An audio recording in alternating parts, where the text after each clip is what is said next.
Okay, ito story time.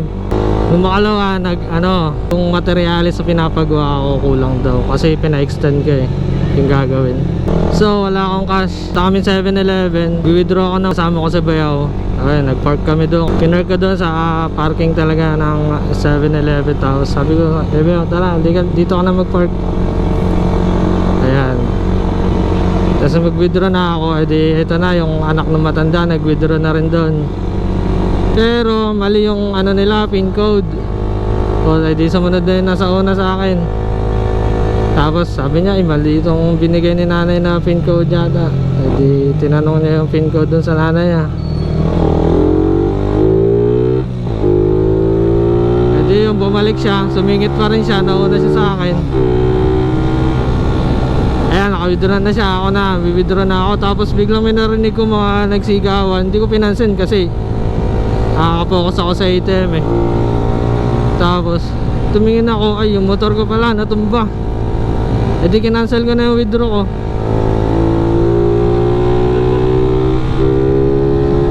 Tapos yun, paalis na yung kotse. Sana sabi ko, hindi, teka, wag muna kayo umalis. Ayun, pinicturean ko. Tapos tinanong nila, saan mo gusto? Police o barangay? Sabi ko police. Kaya yun, pumunta kami sa police. Pagdating doon, yung babae, siya pa yung galit, yung anak ng matanda. Sabi ko, bakit kayo pa yung galit? Yan, sabi ko, kayo na kayo nakadumog, naka-damage. Tapos tinignan, wala naman masyadong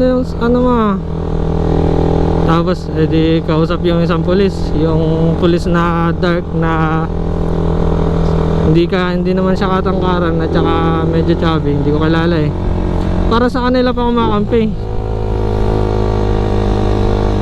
Sa kanila pa kumakampi. Sabi niya, presyo mo ng ng makatwiran. Makatwiran, sabi ko 2K, sabi ko ipepresyo ko sa kanila 2K. Sabi nung pulis, babaan mo pa, baka hindi nila maano yan. Sabi ko, tingnan na lang muna natin kung ano nila, kung anong masasabi nila. Ayan, nagtalo kami doon, haba ng pag-uusap. At natuyo-tuyo na kayong lalamunan ko, kakasagot sa kanila.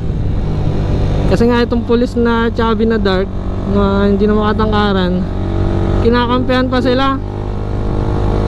Kesyo wala daw masyadong yung engine guard meant to be daw na talaga, magagasgas naman daw talaga yun. Sabi ko, magagasgas pero hindi sa ganyang pangyayari. Tapos sa foot peg ng driver's foot peg ng shifter, sabi niya, hindi naman buo yan papalan. Sabi ko, hindi nga, kasi kung isang buo yan, nasa 4K, 5K yung presyo niyan Sabi ko, bigyan nila ako ng pandamage, ako nang bahala dyan. Nakikipagtalo, kasi magdadala pa doon sila ng mekaniko nila. Mekaniko, sabi ko, magdala kayo. Sabi ko, alam ko ang presyo ng mga yan, nagbibenta ako ng parts. Sabi pa naman, nininegosyo ko daw sila.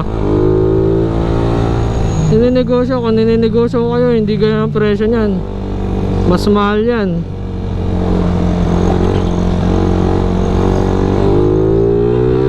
Sabi ng matanda, so naka-apekto ba sa performance? Sabi ko, hindi, kaya lang tingnan nyo ang pangit tignan. So ang problema mo lang pala, aesthetic. Sabi gano'n sa akin.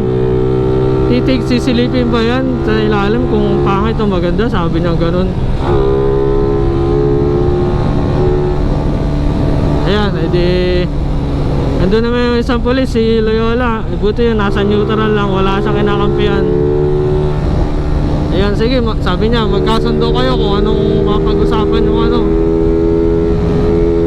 Sabi ko, ayun, gagawa ka kaming kasulatan. Tapos sabi na yung Loyola, dalhin niyo doon sa sa barangay, pag doon yung pag-usapan. Hindi nga, pumunta kami sa barangay. Pagdating nga namin doon, sabi niya sa mga taga-barangay, ito, ipapabarangay daw ako nito. Sabi niya gano'n.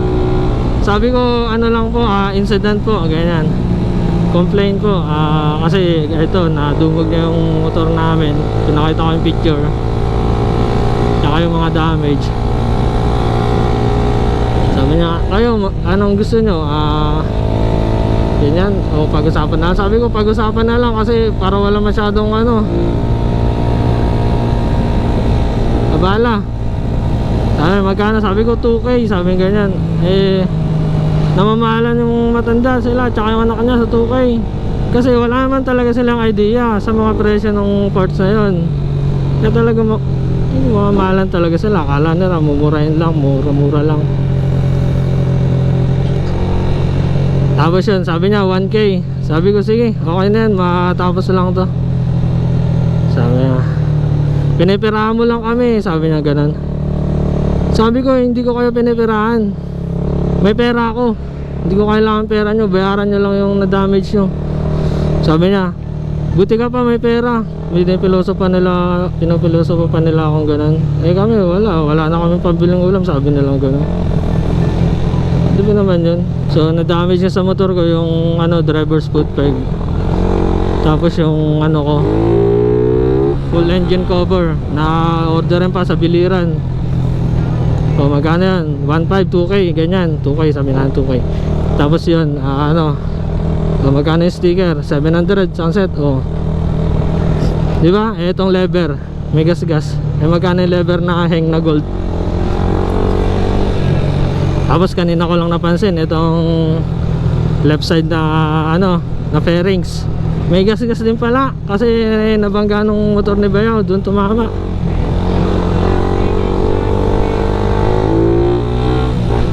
Kaya kung talagang isipin mo yung 1K, barya lang yun sa mga gastusin dito. Tapos masama pa loob nila, sasabihan pa nila ako ng mga masasama. Kung hindi lang masama pumatol sa matanda, baka napatulang ko na yun. Tapos babae pa, senior. Pero yung ugali niya hindi angkop sa edad niya. Pati yung anak niyang babae na maliit na malapad na kala mo mas Amazona, parang hindi babae. Ewan ko, nung bumalik ako sa 7-Eleven, sabi ng mga tao doon, taga Nagwawa daw yun, yung mga yun. Kitang-kita naman nila kitang-kita nila kung paano talaga matumas. Sabi mo, di pa sila magpasalamat nun. Ganyan damage, medyo nasalo doon sa poste. Tapos sila pa yung galit. Nakakasama lang ng loob. May mga tao talagang ganun.